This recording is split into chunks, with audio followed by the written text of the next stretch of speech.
know, if I were to interview you for the newspaper and I'd say, tell me a little bit about you, who are you? And people are just kind of lost. They don't know really who they are. They sort of have this identity crisis. So the first thing you have to decide is, who are you going to be? Decide what you want, and more importantly, why do you want that? Because if you have a strong enough why, you can overcome any how. Remember that. If you have a strong enough why, you can overcome any how. And I do believe this, and you may want to write this down, because this is probably one of the most important things that I've ever learned in my life. That no single decision is guaranteed to change the trajectory of your life, your career, your business, or your marriage.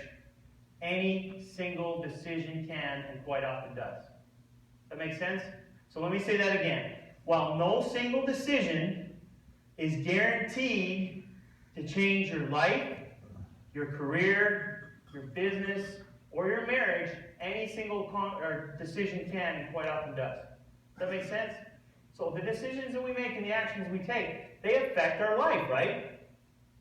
So how do we know how to make a decision when we're not sure? So how many people watch Super Bowl? How many people are Denver Bronco fans? We've got a couple in here, all right. How many people are Carolina Panther fans? None. That's interesting. So go with the winner, right? Jump on the bandwagon. All right, so recently, if you watch the Super Bowl, that Peyton Manning was being interviewed. And what were they asking Peyton? What was the question? Are you going to retire, right? So what did Peyton say? So everybody remember, they said he was going to drink some Budweiser. But what did he say before that? He said, well, I was talking to a friend of mine, a coach, Tony Dungy, which is his former coach, and Tony gave him some really good advice. He said, never make a decision when you're really emotional. So the highest emotion that you could possibly feel is probably, I would imagine, winning the Super Bowl is you're a pretty high emotional state, right? Okay, you're really feeling good at that point. And he said, right now, all I'm going to do is I'm going to go and kiss my kids, or kiss my wife, kiss my kids, and I'm going to drink a lot of beer, Budweiser, he said, right? And he said, Tony told me never to make a decision. He said when Tony was thinking about retiring, he said that he waited a while, and then he seeked the counsel out of some of the wisest people he knew. So when you're making a decision, so as engineers, right, you guys are trained to think analytically. And so you guys make decisions all the time, right? That's your job. And I'm really honored and blessed to be in a room. My dad was an engineer, so I think I can confidently say this, that engineers are some of the smartest people on the planet. I mean, literally, you guys are some of the most critical thinkers and analyze things, and I'm very analytical too, so I think like that. But growing up in a household with a dad that was an engineer. So making decisions, when you're making a big decision, there are 7 billion people on the planet, right? There's 7 billion people on the planet. Somebody has probably made the decision that you're trying to make, or somebody has probably solved the problem that you're trying to solve. So the second thing that I have learned is that go out and seek counsel. Seek counsel from somebody that's already made the decision.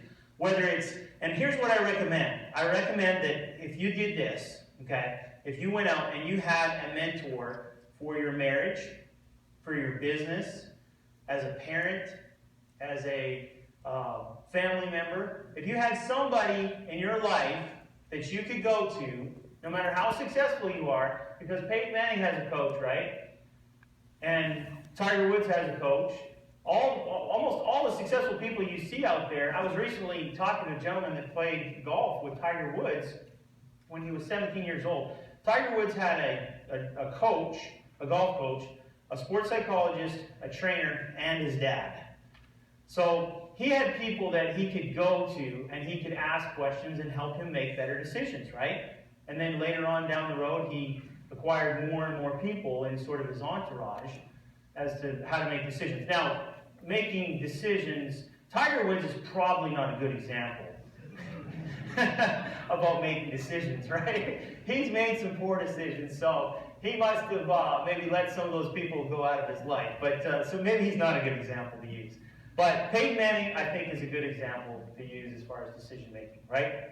So the third way that you can make decisions is to apply the Aristotle method. So Aristotle says that people make decisions in 3 different ways: logos, pathos, and ethos. Logos being logic. So the definition, my definition of logic, is the rational principle that governs the way we form conclusions and judgments. So you probably so has anybody ever heard of left brain, right brain? Okay, so how many people are left brain? How many people are right brain? How many people don't know? Okay, so left brain thinking is, if you just remember this, left logic, LL, left logic. Left brain is logical thinking. It's math and science. It's not opinion. All right, so that's how people make decisions rationally, by reasoning. Okay, so that's how you think left brain. Right brain, which is pathos, which is a strong feeling that inspires you to act. So let me give you an example of that. Imagine you're over at your friend's house and you're sitting in the driveway and the kids are playing and he's got a 2-year-old little girl and she's riding her tricycle down the driveway. And he says, "Hey, I'm going to run in the house and I'm going to grab a drink. Can you watch little Katie?" And little Katie's riding her bike down the driveway and she starts racing towards the street, and you see a car coming down the road and you're thinking, uh-oh, this is not looking good. So you have a strong sense of urgency, a strong feeling that inspires you to act. You're going to run and you're going to pick up Katie and you're going to save the day, right? So that's pathos, that's emotion. That's fear, right? That's fear motivating you to take action. So fear can be a great motivator, but it also can paralyze you as well. So it's important for us to recognize the emotions that affect our decision-making process. And then the last one is ethos, which is ethics, is the guiding principles or beliefs of a person or a group of an institution. So this is basically, the right thing to do. Okay, so there's 3 questions. You may want to write these 3 questions down when you're making decisions, because this is how Aristotle says that people make decisions. So the first one is, when we look at, how many people were born in the 70s or 80s? Anybody born in the 70s or 80s? How many people are Star Trek fans? Anybody Star Trek fans? All right, those Star Trek fans. All right, so when you look at one of the best decision makers of all time, like this guy is just a legend in decision making, well, we think of Mr. Spock, right? So when Mr. Spock, he used to say, "Disregard emotion and acquire logic." Or he would say, "Fascinating." And then he would raise his eyebrows. "Fascinating, Dr. Cook." So when we think about somebody that was making good decisions, so how did Spock make decisions? You remember, he was half what? Half human and half Vulcan, right? And so the Vulcan side made decisions based on what? Logic. The human side made decisions based on what? Emotion, right? So that's the first question you're going to ask. Does this make sense mathematically and scientifically? What's the probability of outcome? Okay, so you study the numbers and you find out and say, okay, does this make sense logically? Should I do this? Financially, should I do this? Is it a good decision, right?